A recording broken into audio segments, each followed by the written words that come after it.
Who's really paying the price for Trump's so-called economic victories? On the surface, he bragged about fixing inflation and keeping America strong.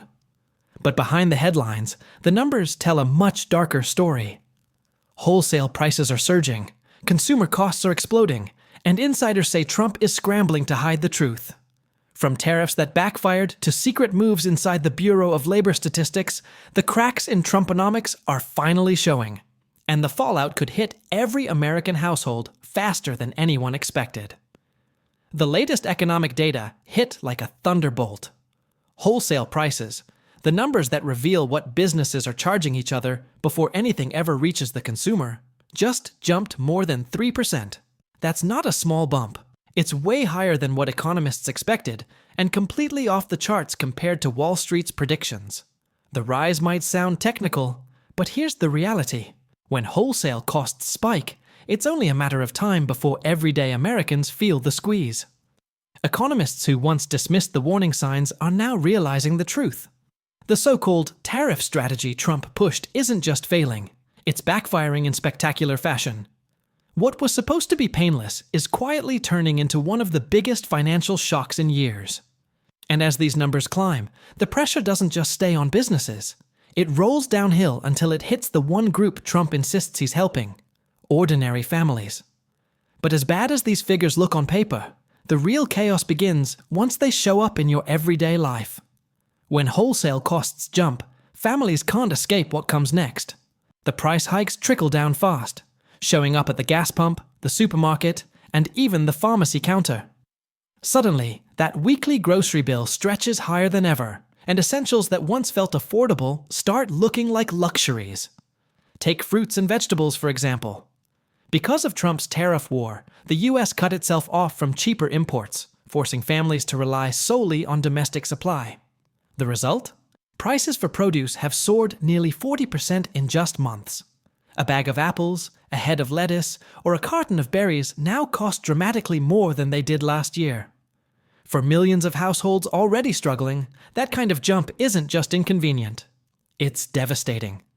And this isn't isolated to food. Fuel costs, rent pressures, and even the price of prescription drugs are being pushed upward by the ripple effect of Trump's trade wars and economic gambles.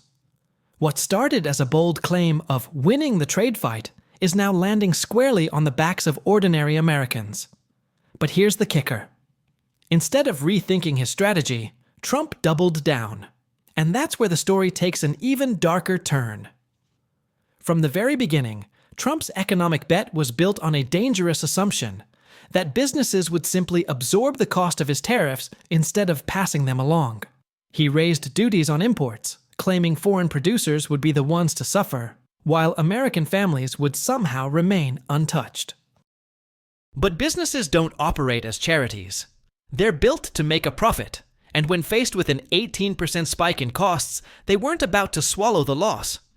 Instead, they pushed those costs directly onto consumers. Prices went up, shelves thinned out, and the America First experiment started bleeding into everyday life. At first, some economists scratched their heads. In the early weeks after the tariffs, the consumer pain wasn't obvious. But by the time summer rolled around, the impact was undeniable. Food costs climbed, household budgets buckled, and inflation began to creep into every corner of the economy. What Trump had dismissed as a short-term tactic quickly snowballed into a nationwide burden. And while families were struggling to keep up, Trump wasn't backing off.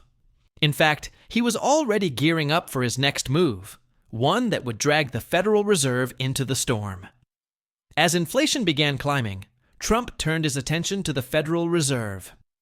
Instead of addressing the root problem, he demanded that the Fed slash interest rates and pump more money into the system.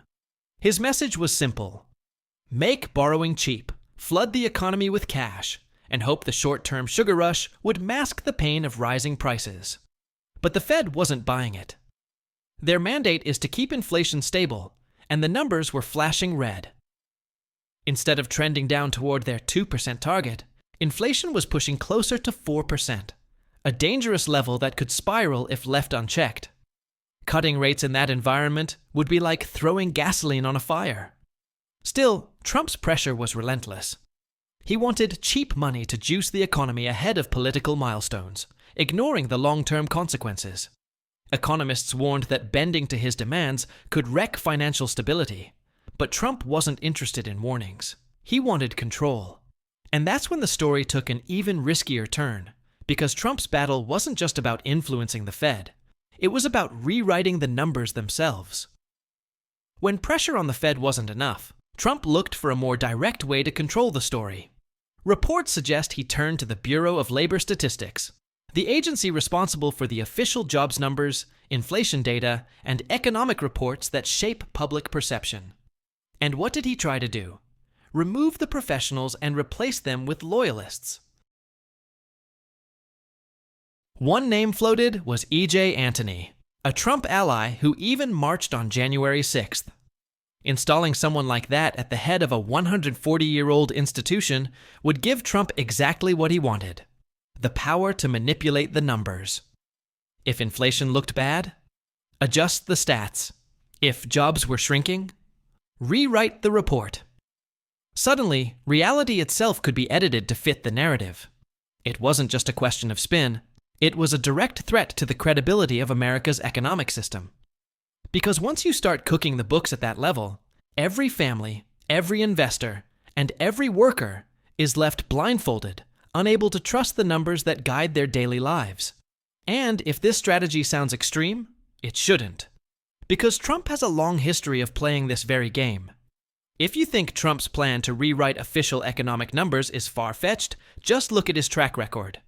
In New York, courts found him liable for massive financial fraud, over $500 million, after investigators uncovered years of manipulated statements. His empire was built on inflated property values, doctored balance sheets, and what prosecutors described as nothing more than accounting tricks with an eraser. That same instinct to bend the truth for personal gain now threatens to bleed into the nation's economy. If he could mislead banks and investors to secure loans and boost his image, what's to stop him from applying the same tactics to America's economic reports? After all, the stakes are even higher. Control the data, and you control the narrative. And this isn't just about hiding embarrassment. Cooking the books on inflation, jobs, or growth could buy Trump political time, shielding him from backlash while everyday Americans quietly drown in rising costs. For him, it's a survival tactic.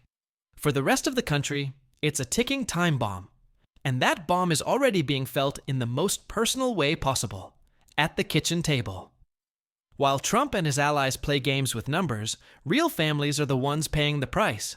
Rent keeps climbing, grocery bills keep breaking records, and even basic medical care is stretching budgets thin. Parents are forced to cut back on essentials, seniors are rationing prescriptions, and young families are watching their savings evaporate just to stay afloat. Meanwhile, the wealthy elite, the very circle Trump protects, are insulated from the pain. Reports suggest his allies have been cashing in on cryptocurrency and other speculative markets, pulling in profits while average Americans watch their wallets shrink. The contrast couldn't be sharper. Billionaires are thriving, while households across the country are being squeezed like never before. This isn't just bad luck. It's the direct consequence of policies that shifted the burden onto ordinary people while shielding those at the very top. And the deeper you dig into the numbers, the clearer the pattern becomes. Because behind all the spin, one chilling truth emerges. This wasn't just reckless policy. It's part of a bigger picture of power and control. Trump can boast, distract, and twist the numbers all he wants. But the reality can't be erased. Prices are rising, families are struggling, and the cracks in his so-called economic miracle are widening by the day. The question isn't just whether Trump can keep the illusion alive. It's whether Americans will see through it before the damage becomes permanent. Because history has shown us one thing. You can't rig reality forever. And when the truth finally breaks through, the fallout is always far worse than the cover-up.